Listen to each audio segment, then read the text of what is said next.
Salam əziz izləyicilər. Bugün mən sizə kanalımın ilk videosunu təqdim edirəm. Güman edirəm ki, bu video sizin üçün yararlı olacaq. Bu kanalı açaraq məqsədim sizin ev tapşırıqlarınızdakı çətinliyinizin aradan qaldırılmasına kömək etməkdir. Bu videolara baxaraq tapşırıqları köçürmək yox, izahları dinləyərək başa düşmək lazımdır. Bizim ilk videomuz 4-cü sinif dərsliyində səhifə 174-də olan ən böyük dövlət mətni üzərində olacaq. Gəlin ilk öncə bu mətni oxuyaq. Ən böyük dövlət, rəvayət. Keçmiş zamanlarda bir cavan oğlan daim öz kasıblığından şikayət edərdi. Ah, kaş mənim də böyük dövlətim olaydı. Onda mən həmişə deyib gülüb yaşayardım, deyə o həmişə gileylənirdi. Bir qoca daşyonan onun evinin yanından keçəndə oğlanın sözlərini eşidib dedi. Sən nədən şikayətlənirsən? Sən ki böyük dövlət sahibisən. Mən dövlət sahibiyəm, deyə oğlan təəccübləndi. Bəs hanı? Sənin gözlərin, sən bir gözünün əvəzinə nə almaq istərdin, deyə qoca ondan soruşdu. Sən nə danışırsan, deyə oğlan təşvişlə ona cavab verdi. Mən gözümü heç bir xəzinəyə dəyişmərəm. Yaxşı, deyə daşyonan sözünə davam etdi. Onda gəl, əllərini kəsək. Əvəzini sənə çoxlu qızıl verərəm. Yox, mən əllərimi qızıla satmaram, deyə oğlan cavab verdi. Daşyonan dedi, indi görürsən ki, sən necə dövlətlisən, bəs nə üçün şikayətlənirsən? Mənə inan, insan üçün ən böyük dövlət, qüvvət və sağlamlıqdır. Bunları heç bir pulla almaq olmaz.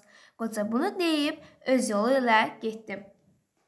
Bildiyiniz kimi biz mətni oxuyandan sonra mətnin üzərində mətnlə iş aparacaq və bilirsiniz ki, mətnlə işdə mətndə bizə tanış olmayan sözlərlə iş aparırıq, yəni lüğətlə iş edirik, mətni hissələrə ayırırıq, mətnin ideyasını tapırıq və mətni oxuduq və gördük ki, bizə burada mənası çətin olan bizim üçün heç bir söz yoxdur, ona görə də lüğətlə işə də ehtiyac yoxdur.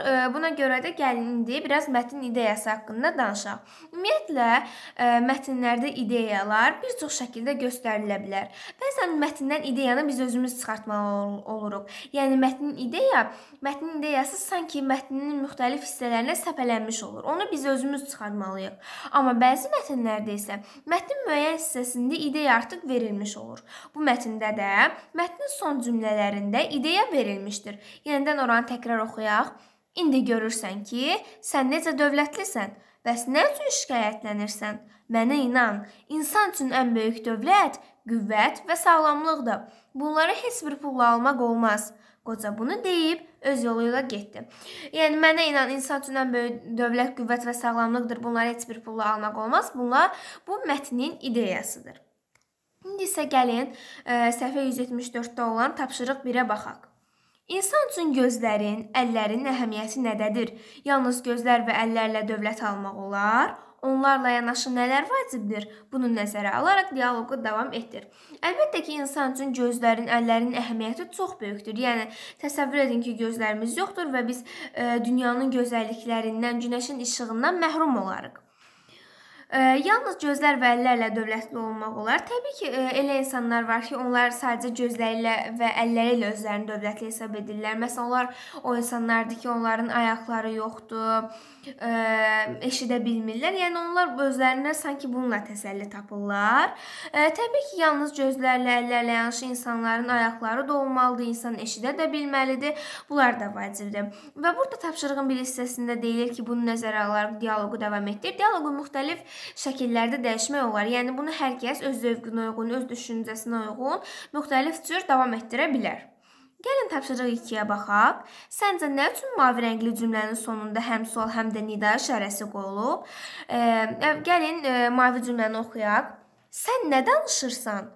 Ümumiyyətlə, bu tapşırıq durğu işarələri haqqındadır və biz bilirik ki, cümlələr məqsəddən və intonasiyadan asılı olaraq müxtəlif cür səslənə bilər və məqsəddən, intonasiyadan asılı olaraq cümlənin sonunda müxtəlif durğu işarələri qoya bilər. Bu cümlənin sonunda həm sual, həm də nida işarəsi var. Həm sual, həm də nida işarəsi var. Yəni, burada mənanı daha da bizə çatdırmaq üçün, sanki daha da təsir eləmək üçün, bizə mənanı daha yaxşı aşılamaq üçün bu işarədən istifadə olunub. Əziz izləyicilər, bugünkü dərsimiz bu qədər. Güman edirəm ki, bu videomuz sizin üçün sizin üçün yararlı oldu. Sağ olun, gələn videolarda görüşəndək.